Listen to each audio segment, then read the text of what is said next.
नमस्कार विद्यार्थी मित्रांनो, आज दिनांक 15 जून 2026 आजच्या चालू घडामोडींच्या व्हिडिओमध्ये मी अभिजित तुमच्या सर्वांचं सहर्ष स्वागत करतो. सुरुवात करूयात आजच्या प्रश्नांना.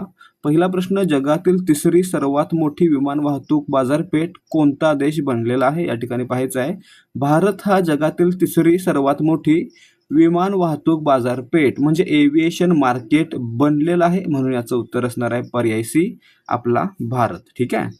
ज्ञानेंद्र सिंग मलिक यांची कोणत्या राज्याचे नवीन डीजीपी म्हणून नियुक्ती झालेली आहे? या ठिकाणी पहा, डीजीपी म्हणजे पोलीस महासंचालक. हे काय असतं? त्या संबंधित राज्यातील पोलिसांमधील सर्वोच्च पद असतं. आणि मित्रांनो, याचा फुल फॉर्म काय? Director general of police. आणि मित्रांनो, ज्ञानेंद्र सिंग मलिक हे सध्या गुजरातचे काय बनलेले आहेत? डीजीपी बनलेले आहेत, म्हणून याचं उत्तर असणार आहे पर्याय सी. ज्ञानेंद्र सिंग मलिक यांची गुजरातचे नवीन डीजीपी म्हणून निवड झालेली आहे, नियुक्ती झालेली आहे. ठीक आहे. पुढे, जगातील सर्वात मोठे व्हेल कब्रस्तान कोठे शोधले गेले आहे? या ठिकाणी पहा, व्हेल माशांचं मृत्यूचं स्थान हे जगातील सर्वात मोठं ठिकाण कुठे शोधलं गेलं? तर हिंदी महासागरामध्ये शोधलं गेलं, म्हणून पर्याय ए याचं उत्तर आहे. प्रश्न क्रमांक 4, भारताचे सर्वोत्कृष्ट कंटेनर पोर्ट म्हणून कोणाला घोषित करण्यात आले आहे? सर्वांना माहित असेल की भारतातील सर्वात मोठं कंटेनर पोर्ट कोणतं आहे, कंटेनर बंदर कोणतं आहे? तर JNPT म्हणजे जवाहरलाल नेहरू पोर्ट ट्रस्ट. ठीक आहे. आणि मित्रांनो, यालाच आता भारताचे सर्वोत्कृष्ट कंटेनर पोर्ट म्हणून देखील घोषित करण्यात आलेलं आहे, म्हणून याचं उत्तर असणार आहे पर्याय डी. सर्वोत्कृष्ट सुद्धा आणि सर्वात मोठे सुद्धा. सर्वात मोठे कंटेनर बंदर कोणते? Jawaharlal Nehru port trust. ठीक आहे. प्रश्न क्रमांक 5, जागतिक रक्तदाता दिवस कोणत्या दिवशी साजरा केला जातो? दरवर्षी 14 जून हा दिवस जागतिक रक्तदाता दिवस म्हणून साजरा केला जातो. पर्याय सी याचं उत्तर असणार आहे. प्रश्न क्रमांक 6, 13व्या ब्रिक्स अर्बनायझेशन फॉरमचे आयोजन कोठे करण्यात आले? 13व्या ब्रिक्स अर्बनायझेशन म्हणजे शहरीकरण फॉरमचे आयोजन आहे ते रशियातील या ठिकाणी भारतातील नवी दिल्ली या ठिकाणी करण्यात आलेलं होतं, म्हणून पर्याय डी याचं उत्तर असणार आहे. पुढे पाहूयात. प्रश्न क्रमांक 7, Russia grand sand master cup 2026 कोणत्या भारतीय वालू कलाकाराने जिंकला? या ठिकाणी पाहायचं आहे, Russia grand sand master cup म्हणजे काय? वाळूपासून शिल्प बनवणाऱ्या लोकांची ही स्पर्धा असते. या स्पर्धेमध्ये भारताकडून कोण गेलेलं होतं? सुदर्शन पटनाईक. आणि मित्रांनो, यांनी ही स्पर्धा जिंकलेली आहे, म्हणजे Russia grand sand master cup जिंकलेला आहे, म्हणून पर्याय ए याचं उत्तर आहे. सुदर्शन पटनाईक यांना पुढे यांच्यावर प्रश्न आहे, तर लक्षात ठेवा. महत्त्वाचा प्रश्न कोणता आहे? 2027च्या आपल्या जनगणनेचे ब्रँड अँबॅसेडर कोण आहेत? सुदर्शन पटनायक आहेत. आता पुढे प्रश्न क्रमांक 8, सुदर्शन पटनायक यांची विजेती वाळू शिल्पकला कोणत्या विषयावर आधारित होती? सुदर्शन पटनायक यांनी हवामान बदल आणि जागतिक तापमान वाढीवर शिल्प बनवलेलं होतं. आणि मित्रांनो, हे शिल्प आहे ते 3 मीटर उंचीचं होतं. किती? 3 मीटर. अशा प्रकारे त्यांना या शिल्पासाठी हा पुरस्कार किंवा ही स्पर्धा जिंकून सन्मान मिळवलेला आहे, म्हणजे पर्याय बी याचं उत्तर असणार आहे. यांची वाळू शिल्पकला आहे ती हवामान बदल आणि जागतिक तापमान वाढीवर आधारित होती. ठीक आहे.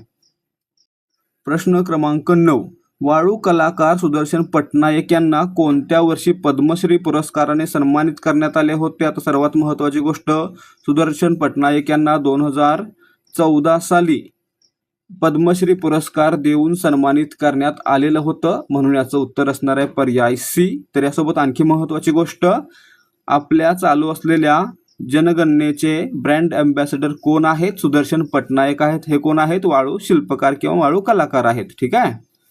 पुढे पाहायचं. प्रश्न क्रमांक 10, नीती आयोगाच्या गव्हर्निंग काउन्सिलची 11वी बैठक कोठे आयोजित करण्यात आली होती? नीती आयोगाच्या गव्हर्निंग काउन्सिलची 11वी बैठक मित्रांनो नवी दिल्लीमध्ये आयोजित करण्यात आली होती, म्हणून याचं उत्तर असणार आहे पर्याय बी. ठीक आहे. पुढे पाहूयात.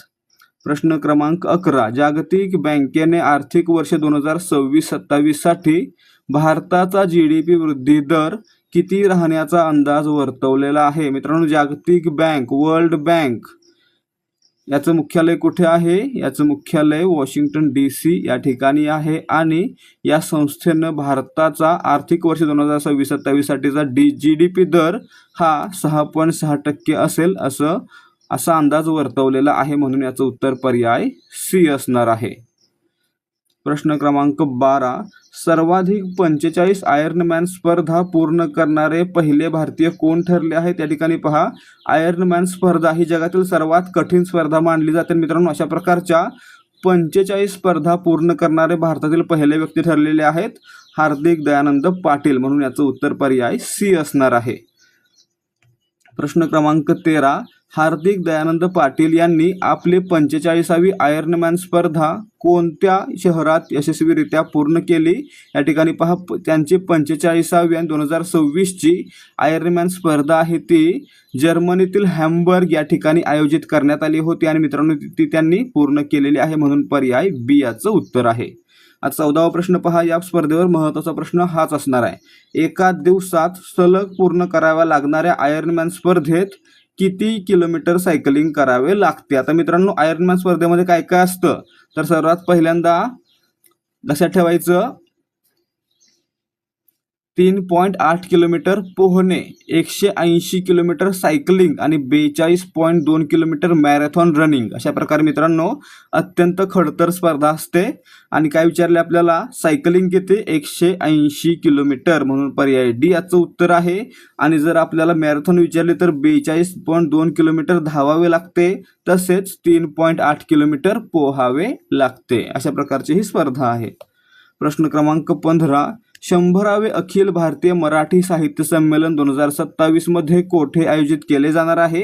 आता मित्रांनो, आपण मागे अंदाज व्यक्त केले होते की 100वे अखिल भारतीय मराठी साहित्य संमेलन नाशिकमध्ये होऊ शकतं, परंतु काहीच झालं नाही. असं आता या ठिकाणी नवीन ठिकाण निवडण्यात आलेलं आहे. ते ठिकाण आहे पुणे. 100वे अखिल भारतीय मराठी साहित्य संमेलन पुण्यामध्ये होईल आणि पुण्यातील सावित्रीबाई फुले पुणे विद्यापीठ या ठिकाणी होणार आहे, म्हणून याचं उत्तर पर्याय बी असणार आहे. 100वे अखिल भारतीय मराठी साहित्य संमेलन 2027 हे सावित्रीबाई फुले पुणे विद्यापीठ या ठिकाणी पार पडणार आहे.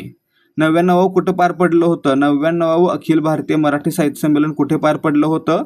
जर तुम्हाला याचं उत्तर येत आहे तर कमेंट करून सांगा. याचे अध्यक्ष कोण होते हे देखील कमेंट करून सांगा. उत्तर मी सांगतो, अध्यक्ष होते विश्वास पाटील, परंतु ठिकाण कोणतं होतं तुम्ही कमेंट करून सांगायचं आहे. प्रश्न क्रमांक 16, 100व्या अखिल भारतीय मराठी साहित्य संमेलनाचे अध्यक्ष म्हणून कोणाची निवड झाली आहे? या ठिकाणी पहा, 99 कोण पाहिलं आपण? विश्वास पाटील. अशा प्रकारे 100व्या पुण्यामध्ये होणाऱ्या अखिल भारतीय मराठी साहित्य संमेलनाचे अध्यक्ष असणार आहेत योगेश सोमन. ठीक आहे, पर्याय बी याचं उत्तर आहे.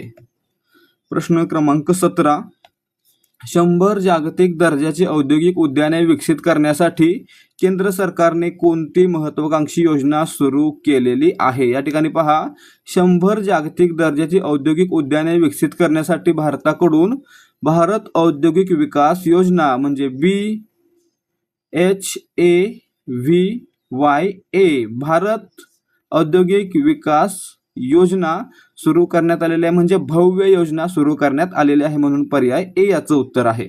प्रश्न क्रमांक 18, भव्य योजनेअंतर्गत 2026 ते 2032 या कालावधीसाठी एकूण किती निधी मंजूर करण्यात आलेला आहे? यासाठी मित्रांनो 2026 ते 2032 या कालावधीकरता 33,660 कोटी रुपयांचा निधी मंजूर करण्यात आलेला आहे. पर्याय सी या प्रश्नाचं योग्य उत्तर आहे. प्रश्न क्रमांक 19, राष्ट्रीय संरक्षण अकादमी म्हणजे NDA मधून प्रशिक्षण पूर्ण केलेल्या महिला कॅडेट्सच्या पहिल्या तुकडीचे पासिंग आउट परेड कोठे पार पडले? या ठिकाणी पहा, NDA मधून प्रशिक्षण पूर्ण केलेल्या पहिल्या महिला कॅडेट्सच्या तुकडीचं पासिंग आउट परेड आहे ते IMA डेहराडून या ठिकाणी पार पडलेलं आहे. म्हणजे याचं उत्तर काय असणार आहे? पर्याय बी डेहराडून.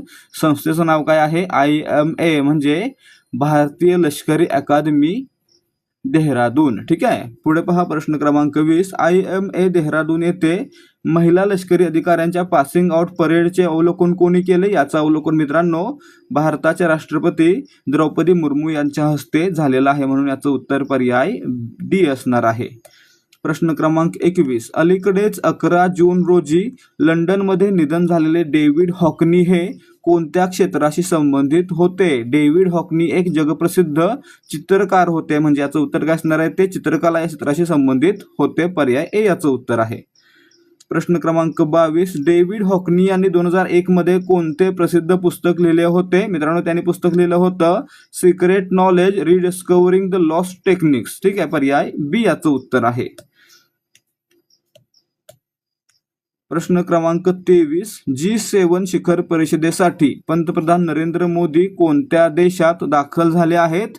G7 शिखर परिषद आहे ती 2026 साली फ्रान्स या देशामध्ये पार पडत आहे, म्हणून याचं उत्तर असणार आहे पर्याय सी. पंतप्रधान नरेंद्र मोदी हे फ्रान्स दौऱ्यावर आहेत.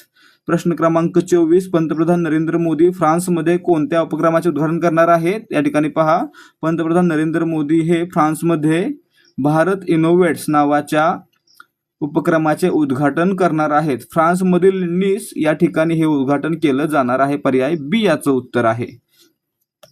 प्रश्न क्रमांक 25, युरोप दौऱ्यात फ्रान्स नंतर पंतप्रधान मोदी कोणत्या देशाला भेट देतील, जिथे 1993 नंतर भारतीय पंतप्रधानांची ही पहिलीच भेट असेल? या ठिकाणी पहा, युरोप दौऱ्यामध्ये फ्रान्स नंतर पंतप्रधान नरेंद्र मोदी हे स्लोवाकिया या देशामध्ये जातील आणि मित्रांनो, या देशामध्ये जाणारे पंतप्रधान नरेंद्र मोदी हे पहिले पंतप्रधान असणार आहेत, म्हणून पर्याय ए या प्रश्नाचं उत्तर आहे.